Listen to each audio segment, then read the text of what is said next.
નમસ્કાર ખેડૂત મિત્રો, હું છું વનરાજ. આપ જોઈ રહ્યા છો ઇન્ડિયન ફાર્મર ગુજરાતી, જ્યાં ખેતી લક્ષી અવનવા ટેકનોલોજી ખેડૂત અપનાવે અને ખેડૂત નવી ટેકનોલોજી અપનાવી વધારે આવક મેળવે એ હેતુથી અમારી યુટ્યુબ ચેનલ છે ઇન્ડિયન ફાર્મર ગુજરાતી, જેની અંદર એક આ નવી પહેલ એટલે કે પ્રગતિશીલ જે ખેડૂતો છે એમને મળવાનો પ્રયાસ કરીશું અને આપના સુધી સચોટ અને સાચી માહિતી પહોંચાડશું. તો આજે આપણે આવ્યા છીએ ભારતના ખેડૂત સેલિબ્રિટી એવા કન્વરજી વાઘાણી સાથે. એમની સાથે મુલાકાત કરીશું અને તમામ પ્રકારની માહિતી મેળવીશું અને એમનો ખેતી વિશે કેવો અનુભવ રહ્યો છે એ વિશે પણ તમામ માહિતી મેળવીશું. બન્યા રહો અમારી સાથે, જોતા રહો ઇન્ડિયન ફાર્મર ગુજરાતી. કરીએ તો આપનો પહેલા તો પરિચય આપશો. આપને સૌ જાણતા જ હશે, પણ આપના વિશે કંઈક નવું છે એના તમામ ગુજરાતની પબ્લિકને, ભારતની પબ્લિકને સંદેશો પહોંચાડો છે કે ના, ગુજરાતમાં કંઈક એવા ખેડૂત સેલિબ્રિટી પણ છે. તો આપનો સૌપ્રથમ તો પરિચય આપશો.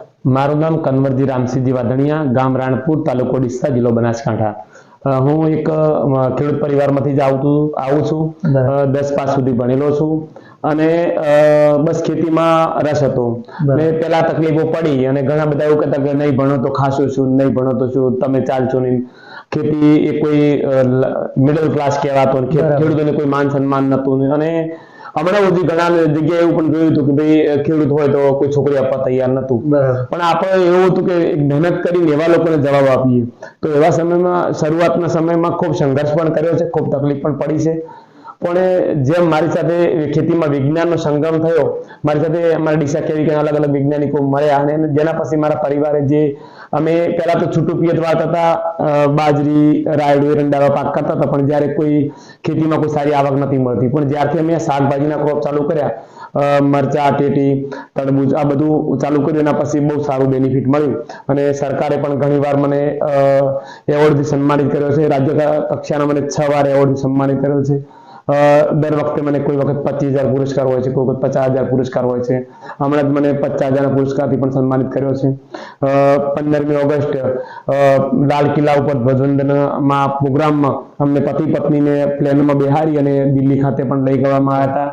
એટલે મને એવું લાગ્યું કે હવે એક સારું સ્ટેટસ મળ્યું છે મને અને સમાજ પણ બહુ સ્વીકાર કર્યું છે મારો. ઘણા ખેડૂતો મારા ફાર્મની મુલાકાત આજે જોવા જઈએ તો હમણાં કલેક્ટર સાહેબ પણ હતા, કુલપતિ સાહેબ પણ ઘણીવાર આવી ચૂક્યા છે, 7 થી 8 MLA પણ મારા ફાર્મની મુલાકાતે આવી ચૂક્યા છે, 2 વખત વિદેશના લોકોએ પણ મારા ફાર્મની મુલાકાત લીધી છે. એમ જેમ જેમ આ લોકો આયા, મારું હિંમત વધી અને મને જોશ વધ્યો કે ના ભાઈ, ખેતીમાં બહુ સારું છે. જુગલજી ઠાકોર છે, અલ્પેશભાઈ છે, આ ઘણા બધા નેતાઓ પણ મારા ફાર્મની મુલાકાતે આવ્યા છે અને મને પણ ખેતીમાં બહુ રસ હતો અને ખેતીમાં સારી એવી આવક. મારું પણ એક સપનું હતું કે મારે પણ જેમ નોકરિયાત એમ રહેવું છે, મારી એક સારી ઓફિસ હોવી જોઈએ.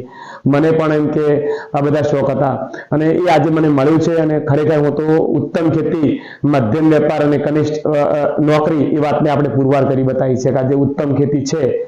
ખરેખર આપણે બધાએ જો આજે શહેરીકરણ વધી રહ્યું છે, જમીનો દૂષિત ઘટતી જાય છે, અમુક લોકો ખેતી છોડી પણ રહ્યા છે.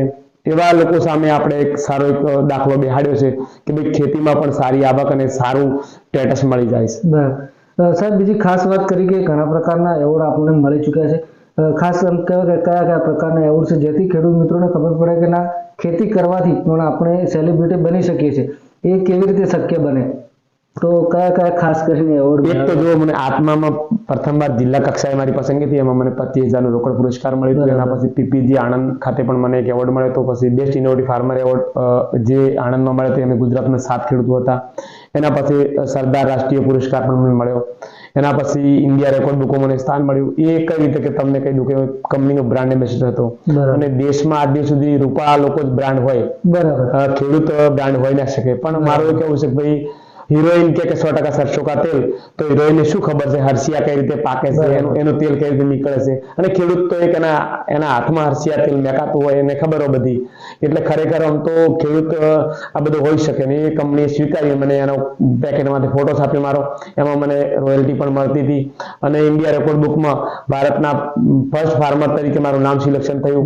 તો ઇન્ડિયા રેકોર્ડ બુકના 15મા પેજ ઉપર મને સ્થાન મળ્યું છે. ભારતનો હું પ્રથમ ખેડૂત છું. એમ ઘણું બધું મને માન સન્માન મળ્યું છે.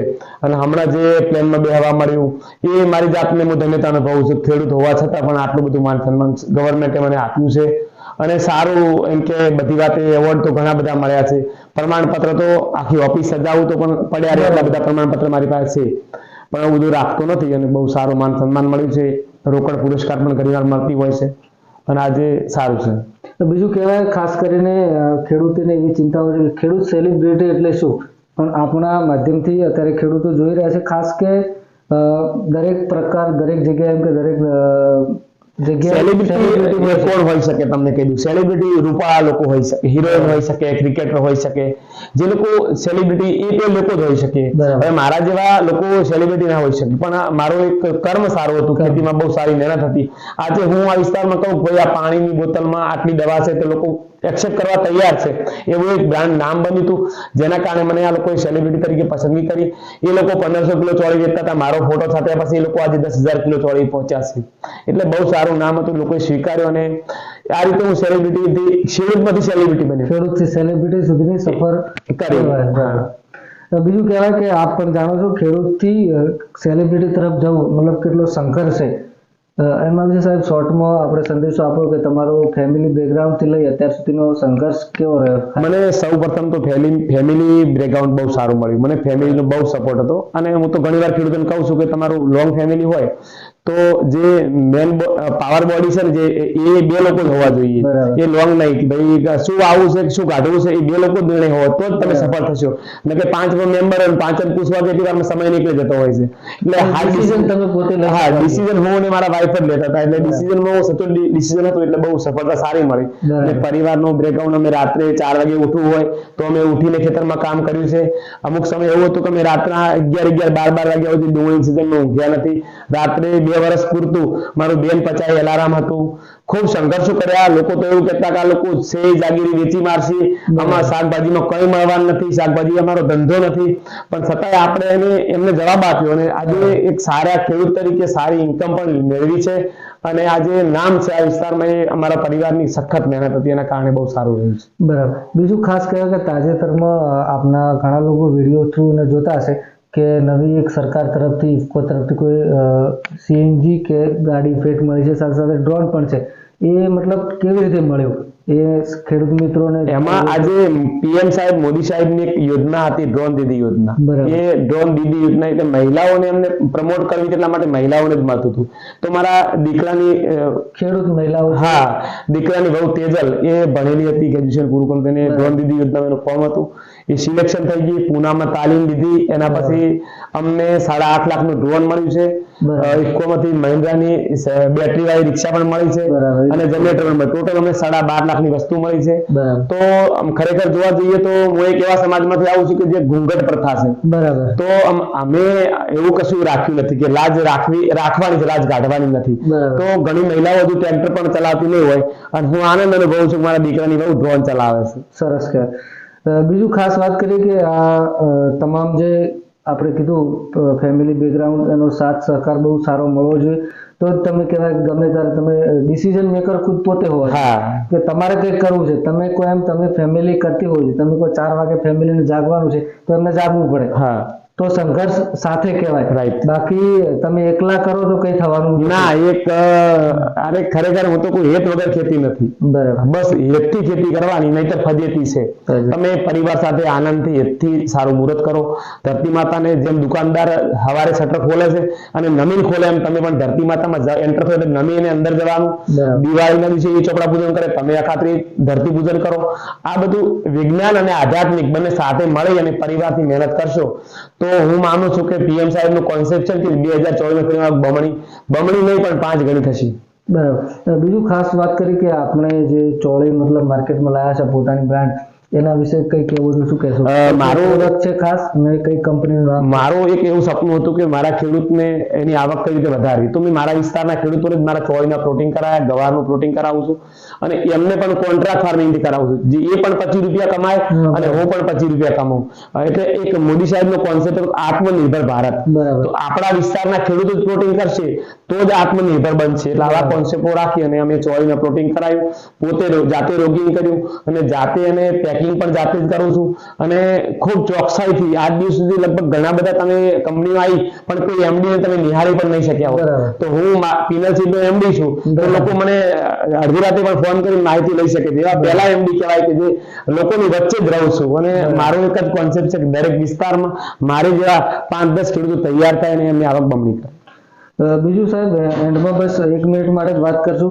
ખાસ કે અત્યારના ખેડૂતો છે એમને કોઈ ખાસ આપણે સંદેશો આપવો હોય કે અત્યારનો સમય કેવો છે ને અત્યારના સમયમાં કેવી રીતે ખેતી કરવી જોઈએ, એના વિશે 2 શબ્દો ખેડૂત તો અત્યારના સમયમાં આધુનિક ટેકનોલોજીથી ખેતી કરવાની, વૈજ્ઞાનિકો સાથે મળીને ખેતી કરવાની અને ડ્રીપ ઇરિગેશન વાપરો તો જ તમારી આવક 25 રૂપિયા વધશે. તો ખાસ આપણે આમ ઓવરઓલ વાત કરીએ સાહેબ વિશે, તો ખાસ એમને કીધું તમામ પ્રકારના સરકારી એવોર્ડ મળી ચૂક્યા છે, જેમને 15મી ઓગસ્ટમાં 26મી જાન્યુઆરી તમામ પ્રકારના આમંત્રણ પણ મળે છે, કારણ કે એક ભારતના ખેડૂત સેલિબ્રિટી છે. તો આપણે પણ ખેડૂત સેલિબ્રિટી બનવા માંગો છો તો સંઘર્ષ બહુ છે, પણ સમયે સંઘર્ષ કરવો જરૂર છે. કેવો સમય છે એ સમયે તમે સંઘર્ષ કરી અને તમે તમારા વિષયમાં બેસ્ટ બની શકો છો.